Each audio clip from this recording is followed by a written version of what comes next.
بسم اللہ الرحمن الرحیم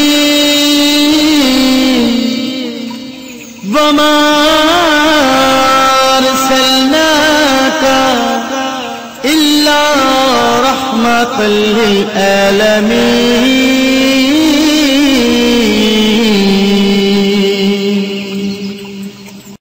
السلام علیکم ورحمۃ اللہ وبرکاتہ۔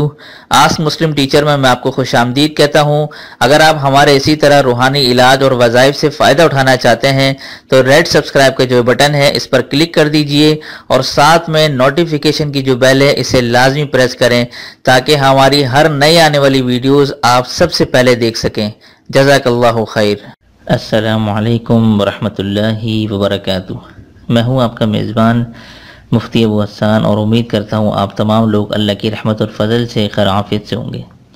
آج کا جو وظیفہ ہے وہ الرجی کے حوالے سے ہے کہ جن حضرات کو، جن بچوں کو الرجی ہو جاتی ہے اور وہ ڈاکٹرز وغیرہ سے رجوع کر رہے ہیں اور جب تک وہ دوائی وغیرہ لگا رہے ہیں تب تک افاقہ رہتا ہے، گولیاں وغیرہ لیتے ہیں، اس کو اگر گولیاں وغیرہ نہ لیں تو پھر الرجی ان کو دوبارہ شروع ہو جاتی ہے اور جسم پر گودڑے نما بن جاتے ہیں۔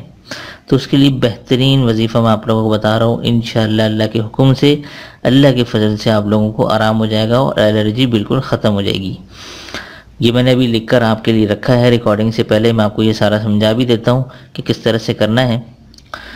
تو آپ نے کرنا ہے یہ کہ سورہ قریش، ٹھیک ہے، سورہ قریش سپارہ نمبر 30 میں، یہ سب کو معلوم ہے، آپ نے دن میں کسی بھی ٹائم 41 مرتبہ پڑھنی ہے۔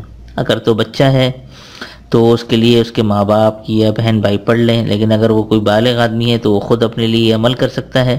تو 41 مرتبہ پڑھ کر ایک گلاس پانی پہ دم کریں اور وہ پی جائیں۔ ایک تو یہ عمل کریں، ٹھیک ہے۔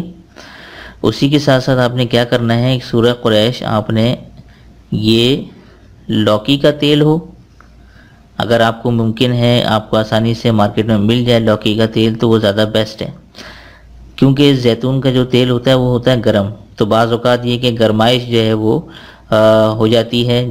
تو یہ ہے کہ اگر آپ کو لوکی کا تیل ہو تو ٹھنڈا تیل ہوتا ہے، زیتون کا تیل چونکہ گرم ہوتا ہے تو اس لیے جو ہے زیادہ بہتر لوکی کا تیل ہے، لیکن اگر لوکی کا تیل نہیں بھی ملتا تو زیتون کا آپ کو تیل لے لیں، ٹھیک ہے۔ آپ نے سورہ قریش 41 مرتبہ لوکی کے تیل یا زیتون کے تیل پہ دم کرنا ہے، اور جو بھی مریض ہے وہ الرجی جہاں جہاں ہوتی ہے، جس جس جگہ پہ، وہاں پر تیل سے مالش کر دیں، ٹھیک ہے۔ کیا آپ نے بلا ناغہ، یہ میں لکھ دیتا ہوں، بلا ناغہ، ٹھیک ہے۔ بلا ناغہ مطلب کوئی بھی آپ نے دن اسکپ نہیں کرنا، اگر بیچ میں دن چھوڑ جاتا ہے تو آپ نے دوبارہ سے یہ عمل کرنا ہے پھر، ٹھیک ہے۔ لیکن اگر جو خواتین کریں گی ان کے ساتھ جو خاص ایام کا مسئلہ ہے وہ ایسا کریں کہ آپ جب خاص ایام آ جائیں تو چھوڑ دیں، جب آپ کے پاکی کے دن آ جائیں تو دوبارہ سے سٹارٹ کر لیں، ان کے لیے یہ رعایت ہوتی ہے، ٹھیک ہے۔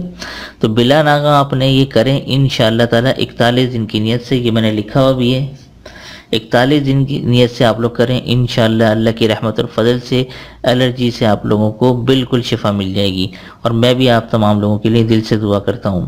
تو یہ تھا آج کا مختصر سا وظیفہ، امید کرتا ہوں آپ لوگوں کو پسند آیا ہوگا، اور اس کے ساتھ ساتھ کوئی بھی مسئلہ ہو آپ کچھ بھی پوچھ سکتے ہیں، ویڈیو کے نیچے کمنٹ کر سکتے ہیں۔ تو دیجیے آج کے اس وظیفے کے ساتھ مجھے اجازت، تب تک اپنا اور اپنوں کا خیال ضرور رکھیں اور پڑوسی کے حقوق کا ضرور خیال رکھیں۔ السلام علیکم ورحمۃ اللہ وبرکاتہ۔